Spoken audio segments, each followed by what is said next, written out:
Hi everyone, today I am discuss about new topic energy. Energy होती क्या, what is the energy, जो previous topic से आप पढ़ते आ रहे हैं। तो यहाँ पर क्या हो गया, energy, the energy of a body is defined as, ये एनर्जी कैसे डिफाइन करते हैं, कैपेसिटी और एबिलिटी, किसी बॉडी की कैपेसिटी और एबिलिटी ही क्या है, आपकी एनर्जी कहलाती है। एबिलिटी फॉर डूइंग वर्क, यानी किसी बॉडी की कैपेसिटी और एबिलिटी जो वर्क करने की होती है उसी को हम क्या कहते हैं, एनर्जी कहते हैं। ज्यादा डिस्कस नहीं करेंगे। तो नेक्स्ट इसमें क्या होता है, जैसे आपका होता है लाइक, आपके क्या होता है वर्क एनर्जी, जो आपकी लाइक जैसे वर्क है वैसी एनर्जी भी क्या होती है, आपकी स्केलर क्वांटिटी होती है। एनर्जी भी क्या होती है, स्केलर क्वांटिटी होती है। Having magnitude only, no direction, इसकी ओनली क्या होती है, आपकी स्केलर क्वांटिटी है और इसकी कोई डायरेक्शन नहीं होती है, ओनली मैग्नीट्यूड के जैसा वर्क है। नेक्स्ट पॉइंट, इसी में क्या होता है, इसका डायमेंशनल फॉर्मूला भी क्या होता है, सेम होता है वर्क की तरह। जैसे वर्क का क्या होता है ml2t-2, इसका भी क्या होता है ml2t-2 होती है एनर्जी की। और इसको सीजीएस मेजर किया जाता है सेम यूनिट ऑफ वर्क में। जैसे हम वर्क की यूनिट सेम होती है जूल, और एसआई में क्या करते हैं, जूल से मेजर करते हैं, जबकि सीजीएस में हम क्या करते हैं, अर्ग से मेजरमेंट करते हैं। एसआई और सीजीएस कहलाती है, ठीक है। तो ये एग्जिस्ट करती है आपकी क्या, जैसे ही वर्क क्या लिखते हैं हम, देखो ये energy can exist various form such as mechanical energy, ये एग्जिस्ट करती है mechanical energy. Mechanical energy means आपकी एग्जिस्ट मैकेनिकल एनर्जी, जैसे पोटेंशियल एनर्जी, काइनेटिक एनर्जी, ये क्या होती है, इसकी मैकेनिकल एनर्जी होती है। जैसे साउंड एनर्जी है, हीट एनर्जी है, साउंड एनर्जी, हीट एनर्जी, ये क्या है, इस फॉर्म में एग्जिस्ट करती है। इसकी some practical units of energy requires, joule is given. कुछ प्रैक्टिकल एनर्जी, एक तो अर्ग है, अर्ग जूल के अलावा अर्ग लिखा, इसके इलेक्ट्रॉन वोल्ट भी है एक एनर्जी, इसकी इलेक्ट्रॉन वोल्ट एनर्जी की यूनिट होती है, जिसे हम ईवी से डिनोट करते हैं। 1 ईवी इज इक्वल टू होता है 1.6 into 10⁻⁻19 joule.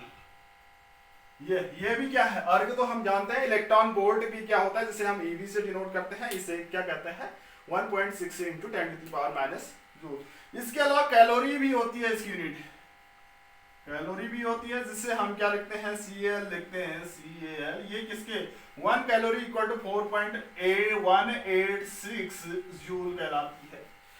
Kilowatt hour, kilowatt hour भी क्या होती है, इसकी एनर्जी की यूनिट होती है, ये होती है 3.6 इंटू 10⁻6 जूल के इक्वल होती है। ये भी इसकी एनर्जी है, प्रैक्टिकल यूनिट कहलाती है। ये किसकी, एनर्जी की practical unit as well as work की, ठीक है। यानी ये एग्जिस्ट करती है मैकेनिकल एनर्जी, मींस आपकी क्या पोटेंशियल, काइनेटिक, और इसके अलावा साउंड, हीट और light energy, some practical energies जो हमने शो किए थे। इससे बाद आता है आपकी काइनेटिक एनर्जी, इसका पार्ट है, मैकेनिकल एनर्जी को डिस्कस कर रहे हैं हम।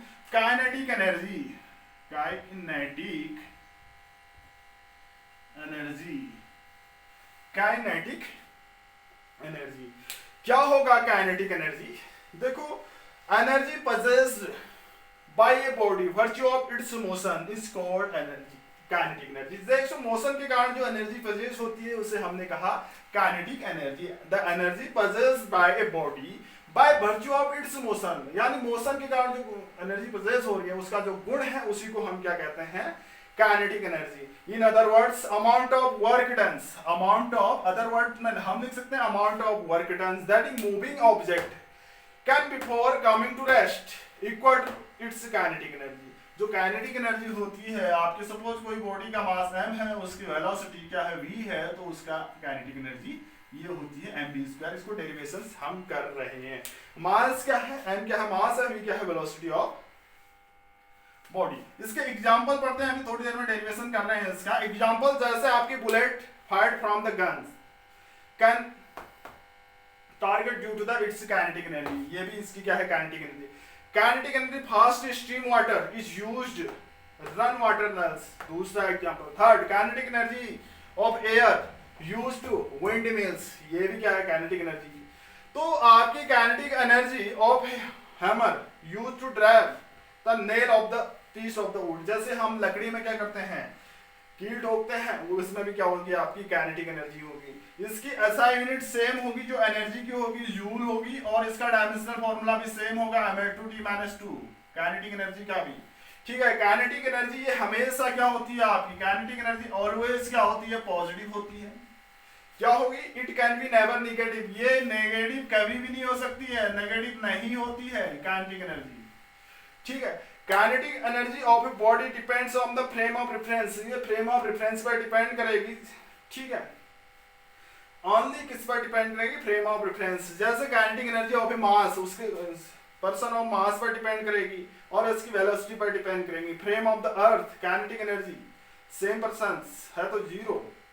फ्रेम ऑफ द ट्रेन्स, देखो ये तो है आपका क्या, देखो फ्रेम ऑफ द ट्रेन्स, जैसे हम क्या कर रहे हैं, हम अर्थ के उसमें है, हमारा मास m है, तो पर्सन या हम ट्रेन के अंदर हैं, तो हमारी काइनेटिक एनर्जी क्या होगी पर्सन की, जीरो होगी, क्योंकि ट्रेन क्या है, फ्रेम ऑफ रेफरेंस है, ट्रेन के रिस्पेक्ट में हमारी काइनेटिक एनर्जी जीरो होगी। फ्रेम ऑफ रेफरेंस हम पढ़ा चुके हैं आपको। इसके बाद इसका डेरिवेशन है, आप डेरिवेशन है, सपोज करो इनिशियली कोई बॉडी क्या है आपकी रेस्ट में है, कोई बॉडी क्या है आपकी रेस्ट में है, इनिशियली इस बॉडी क्या है आपकी रेस्ट में है, इस पर ये रेस्ट में है, एट रेस्ट, इस पर हम फोर्स F यूज कर रहे हैं। F यूज करेंगे तो ये डिस्प्लेस्ड हो जाती है आपकी, ये बॉडी कहां पहुंच जाती है, यहां पर पहुंच जाती है। ठीक है, ये ds A से B तक, यानी ये ds डिस्प्लेस्ड हो जाती है A टू B, और ये किस वेलोसिटी से, v इसकी क्या हो जाती है आपकी वेलोसिटी हो जाती है। ठीक है, displacing from by applying force, जब हम फोर्स अप्लाई कर रहे हैं तो ये बॉडी डिस्प्लेस्ड हो जा रही है। ठीक है, ये बॉडी क्या हो रही है आपकी डिस्प्लेस्ड हो रही है जब हम इस पर फोर्स यूज कर रहे हैं। तो कितनी डिस्प्लेस हुई, ds, एस डिस्टेंस क्या हुई, फोर्स डिस्प्लेस्ड हुई। तो स्मॉल अमाउंट में डिस्प्लेस्ड हो रहा है, तो स्मॉल अमाउंट में भी क्या होगा आपका वर्क डन है, क्योंकि ds क्या है बहुत छोटा डिस्प्लेसमेंट है। वर्क डन इक्वल टू क्या होता है आपका, वर्क इक्वल टू होता है force into displacement. Small displacement small amount में है तो वर्क डन भी क्या होगा, स्मॉल होगा, F इंटू ds लिख सकते हैं ऐसा। देखो फोर्स की डायरेक्ट F और ds के बीच सेम है, एक ही लाइन के अलॉन्ग लग रहे हैं, इसके बीच का एंगल जीरो है, तो F ds cos जीरो, ये डॉट प्रोडक्ट होता है। तो dw इक्वल टू क्या है आपका, dw equal to F into ds आएगा। ठीक है, ये इक्वेशंस को दे देते हैं कुछ। ठीक है, ये तो वर्क डन आया आपका, क्या इक्वेशन फर्स्ट दे दिया। अब देखो हम क्या करते हैं, according Newton second law of motion से हम क्या लगे, बॉडी का मास m है, तो ये बॉडी यहां से यहां जाने पर क्या होगी, एक्सीलरेट होगी, तो F इक्वल टू हम m इंटू a भी लिख सकते हैं, F equal to m into a। Putting this value in equations once, dw equal to m into a into ds लिख सकते हैं, dw equal to m into a into ds। देखो अब यहां पर आते हैं, हम इरेज हटा देते हैं इसको, dw equal to m into a into ds, इसको हमने लिखा dw, इसको मैं यहां पर आ रहा हूं, dw is equal to m को m ही रखने देता हूं। ठीक है, यहां पर क्या रखते हैं, a को हम चेंज कर देते हैं, कैसे कर सकते हैं a को change,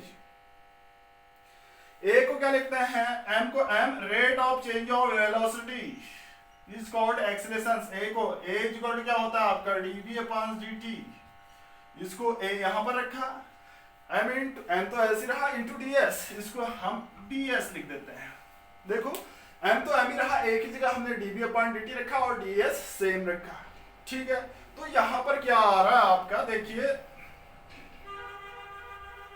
dw is equal to, इसको हम क्या लिखते हैं, dw is equal to m into, इसको मैं ds अपॉन dt लिख दे रहा हूं, इंटू dv बाद में लिख रहा हूं, ds अपॉन dt इसके नीचे लिख दिया। अब हम जानते हैं rate of change of displacement is called velocity, ds upon dt को हम क्या पढ़ते हैं, v पढ़ते हैं वेलोसिटी। तो यहां पर रख देते हैं इसकी वैल्यू, यहां पर रखेंगे तो dw is equal to m into v into dv हो जाएगा। ठीक है, m into D into D B. अब देखो टोटल वर्क डन फाइंड कर रहे हैं, total work done of the body. पहले बॉडी क्या थी, रेस्ट में थी, तो टोटल के लिए हम क्या करते हैं, इंटीग्रेशन करते हैं। बॉडी रेस्ट में थी, लास्ट में उसने फाइनल वेलोसिटी v प्राप्त की, तो ये w हो जाएगा, w is equal to m into integration 0 to v into dv। v dv का होगा आपका v m into v square upon 2 integration. हम पढ़ चुके हैं, हम बार बार पढ़ाएंगे नहीं, ये कैसे होगा आपका देखिए। इंटीग्रेशन x की power n dx is equal to होता है x की power n plus 1 upon n plus 1। इसको यूज किया गया है। देखो v की पावर 1 है, v की पावर 1 प्लस 1 2 हो गया अपॉन 1 प्लस 1 अपॉन 2 में आ गया। ये कहां से कहां तक वेरी कर रही है, 0 से v तक वेरी कर रही है। तो w is equal to m equal to v square upon 2 upper limit minus lower limit. लिख सकते हैं, ऐसा लिख सकते हैं। तो क्या हो जाएगा, w इज इक्वल टू आपका आया half M V square, w is equal to half M V square, w equal to half M V square. तो ये ही work done appears in a kinetic energy, यही वर्क डन हमें दिखाई देता है काइनेटिक एनर्जी के रूप में, appears as kinetic energy of a body. इसको हम कहते हैं kinetic energy of a body, half M V square. यही वर्क डन हमें कैसे दिखाई देता है, काइनेटिक एनर्जी के फॉर्म में। ठीक है, kinetic energy of a body equal to the 1/2 of the product of mass and square of the velocity. ये तो है काइनेटिक एनर्जी। तो यहां से क्या कंक्लूजन आ रहा है, आपकी काइनेटिक एनर्जी जो है क्या है, डायरेक्टली प्रोपोर्शनल है मास के, काइनेटिक एनर्जी डायरेक्टली प्रोपोर्शनल है स्क्वायर ऑफ द वेलोसिटी। तो यहां से क्या, काइनेटिक एनर्जी क्या है, directly proportional mass, kinetic energy directly proportional to square of the velocity. ठीक है, thus a heavier body of mass moving faster possesses a greater energy। अगर कोई heavier body है, वो क्या कर रही है, बहुत फास्ट चल रही है, तो ग्रेटर एनर्जी को possess कर सकती है। the reverse is also, इसका उल्टा भी हो सकता है। ठीक है, ये तो है हमारी काइनेटिक एनर्जी यानी हाफ एम वी स्क्वायर। अब देखो एक रिलेशन पूछा जाता है, relation between kinetic energy and linear momentum. Relation between kinetic energy and linear momentum। देखो हम काइनेटिक एनर्जी भी पढ़ चुके हैं और क्या पढ़े हैं, लीनियर मोमेंटम भी पढ़ चुके हैं। तो इसके बीच क्या रिलेशन होगा, देखो रिलेशन ये होगा, हम पढ़ चुके हैं, सिंस हम जानते हैं linear momentum is equal to क्या होता है, मास इनटू वेलोसिटी। कोई ऑब्जेक्ट है, बॉडी है, उसका मास m है, वेलोसिटी से मूवमेंट कर रही है। ठीक है, इसके अलावा उसकी काइनेटिक एनर्जी हम भी जानते हैं, काइनेटिक एनर्जी इक्वल टू क्या होता है, आपकी हाफ एम वी स्क्वायर होती है, हाफ एम वी स्क्वायर। मैंने इसको क्या किया, m से मल्टीप्लाई भी किया और m से डिवाइड भी किया काइनेटिक एनर्जी को, इससे कैंसिल आउट हुआ इतना ही। तो ये क्या आ जाएगा, half M square V square आया। इसको हम क्या लिख सकते हैं, हाफ एम वी का होल स्क्वायर लिख रहे हैं। From equation first kinetic energy is equal to क्या आएगा आपका, ये एम वी की जगह पी रख देते हैं, पी स्क्वायर अपॉन 2m। ये क्या है, काइनेटिक एनर्जी और लीनियर मोमेंटम में क्या होगा, आपका रिलेशन होगा। ठीक है, काइनेटिक एनर्जी और लीनियर मोमेंटम में रिलेशन होगा। देखो इसको और भी तरीके से हम लिख सकते हैं, देखिए कैसे, इसको हम लिख सकते हैं linear momentum kinetic energy equal to P square plus M. तो P square is equal to cross multiply करेंगे तो पी स्क्वायर ये 1 होगा, P square is equal to 2m into kinetic energy लिख सकते हैं, 2m इंटू काइनेटिक एनर्जी। तो p is equal to क्या होगा आपका, square root of 2m into k into e। ये एक रिलेशन ये बन जाता है, दूसरा ये बनता है। तो यहां से हम कुछ कंडीशंस को केसेस करते हैं। दूसरा एक तो ये आया है आपकी kinetic energy is equal to P square upon 2m। अब हम कुछ केसेस को डिस्कस कर रहे हैं, कुछ केसेस को डिस्कस करेंगे। पहला केस है, अगर p कांस्टेंट है, if p is equal to constant, अगर P कांस्टेंट है तो काइनेटिक एनर्जी क्या होगी आपकी? काइनेटिक एनर्जी क्या होगी? डायरेक्टली इनवर्सली प्रोपोर्शनल होगी मास ऑफ द बॉडी। ठीक है, अगर आपका मोमेंटम कांस्टेंट है तो काइनेटिक एनर्जी होगी इनवर्सली प्रोपोर्शनल। देखो P कांस्टेंट है तो 2 कांस्टेंट है, इनवर्सली प्रोपोर्शनल टू मास होगा, तो काइनेटिक एनर्जी और मास में क्या होगा? कांस्टेंट। P कांस्टेंट है तो उस टाइम ऐसा कर्व शो होगा। ये क्या है? आपका मास है और ये क्या है? आपकी काइनेटिक एनर्जी है। तो P कब कांस्टेंट होगा? तो उस दौरान आपकी क्या होगी? जैसे ही काइनेटिक एनर्जी क्या होगी? डिक्रीज होगी, उसका मास बढ़ते जाएगा। देखो, जैसे ही काइनेटिक एनर्जी डिक्रीज होगी उसका मास क्या होगा? बढ़ते जाएगा। काइनेटिक एनर्जी डिक्रीज, मास ज्यादा होगा, मास ज्यादा होगा तो उसकी काइनेटिक एनर्जी क्या होगी?